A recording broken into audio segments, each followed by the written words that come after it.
Mailbag time here on the Broncos Breakdown. Matthew Peterson answering your questions from our community post. And the first one comes in from Fire Vance. I wonder, Vance Refrigeration? No, I think it's a different Vance. All right, this first question, though, is could you see the Broncos trading Garett Bolles or Justin Simmons first? I definitely could see an area where the Broncos look to start selling players if they continue to lose going into the NFL trade deadline. As for which of these two players I could see getting traded first, I think the first question is which one would get a bigger return.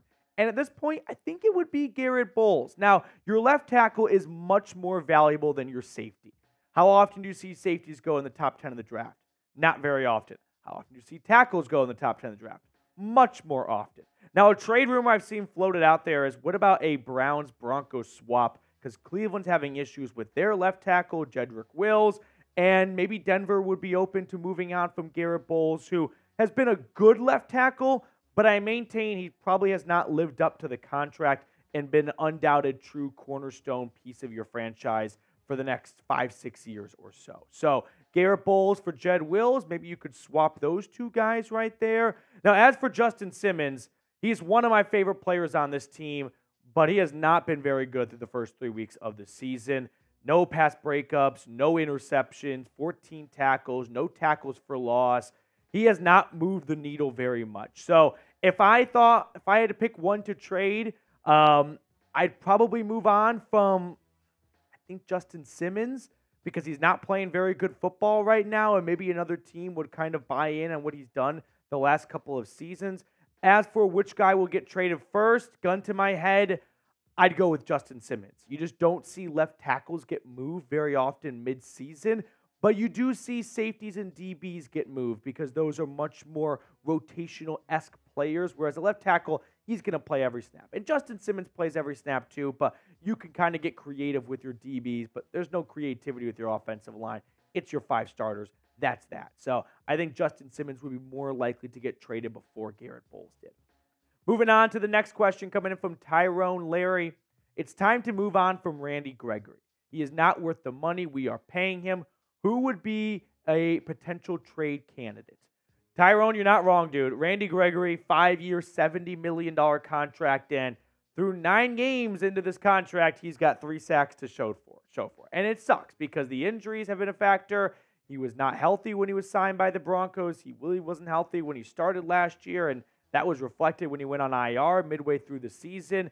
But he's been healthy to start this year, and we're 3 games in, and he has 1 sack so far. So not bad numbers by any stretch. It's a small sample size, but I think you're on the right path that Randy Gregory has been overwhelmingly a disappointment as far as a free agent marquee signing. Now, as for where could he end up, it's early, so injuries always play a factor if a team loses a player or something like that. But right off the bat here, I know Seattle needs some pass rush help, and as a team that wants to be a playoff contender, you can always use more pass rush help. The Atlanta Falcons are in the same boat as the Seahawks.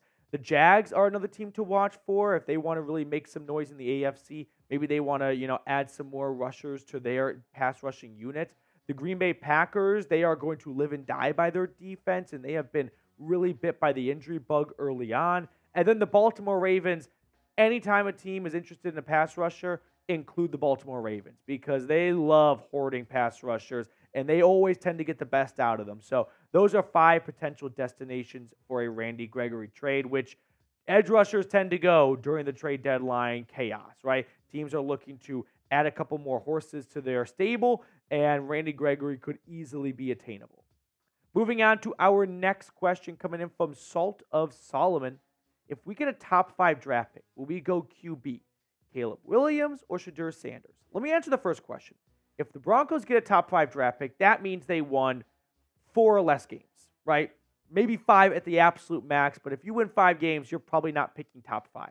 So if that's the case, and Russell Wilson continues to play at the level he's at right now, which is honestly not too shabby, I could see Denver going best player available. Now, if they get the number 1 pick, they're going to take Caleb Williams. They just would not be able to pass on him. But as for Sherdur Sanders, I'm not even sure if he's going to enter this upcoming draft cycle. But if he does, sure, maybe.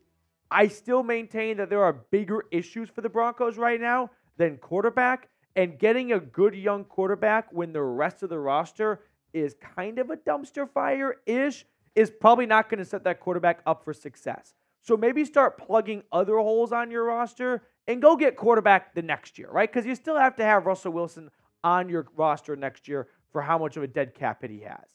But I would be lying if I said Sherdur Sanders wouldn't be tempting. One, to keep him in Colorado and just have him go from Boulder to Denver would be a huge win for the fan base. I mean, that is literally football porn when your Saturday and your Sunday team, verbal meme, have the handshake and they combine forces. Shedeur so far has been awesome for the Buffs. I mean, 76.9 completion percentage, 1,400 yards through 4 games, 11 touchdowns and 1 interception.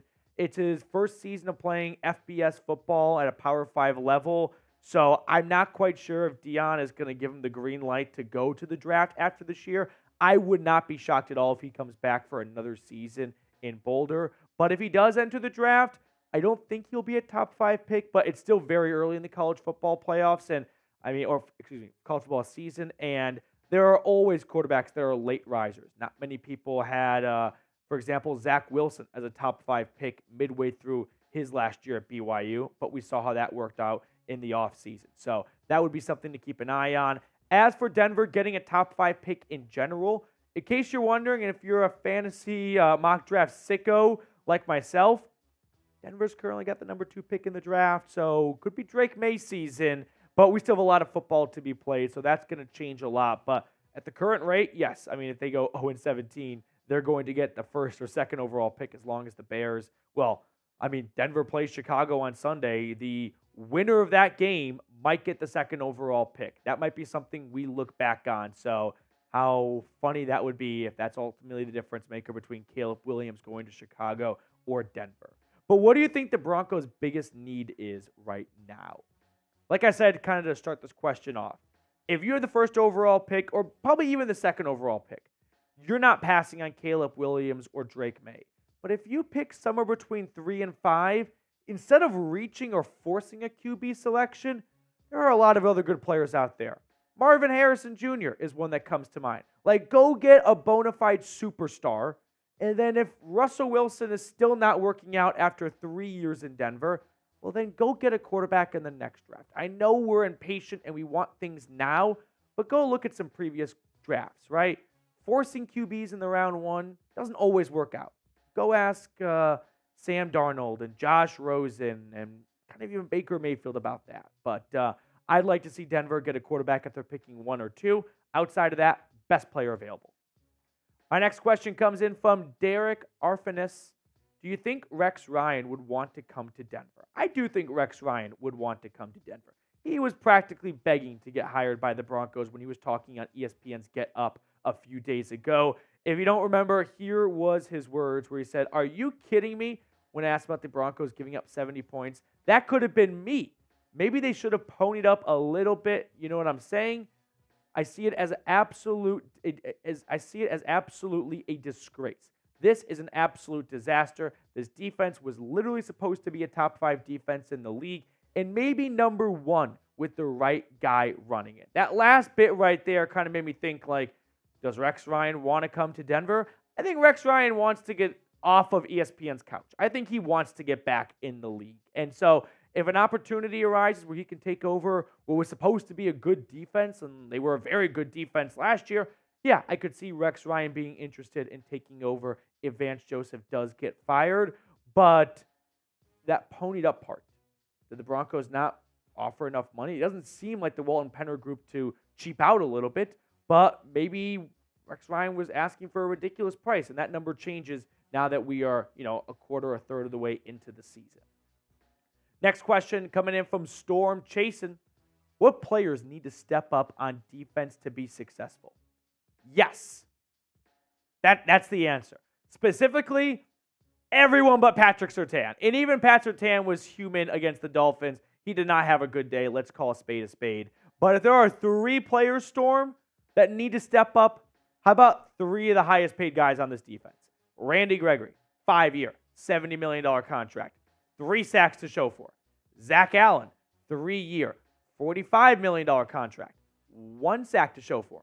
Alex Singleton was fantastic last season. He was arguably, after Patrick Surtain, this team's best overall player. He's kind of been a no-show through the first 3 weeks. So let's start with these three guys. Like, Damari Mathis is the worst cornerback in football at this moment. But these three guys are getting paid pretty nice money. We need to see better play from these three players, and then the rest will hopefully follow, right? If you get a good pass rush going, that's going to make life a lot easier for the linebackers. If you got some good linebacker play, it's going to be a nice trickle-down effect all the way into the secondary. So let's focus on these three guys to start. That's going to do it for us on today's show. Thank you so much for tuning in. I really appreciate you taking time out of your day to come hang out with us here at the Broncos Breakdown. We're going to sign off, and we're going to see you guys later.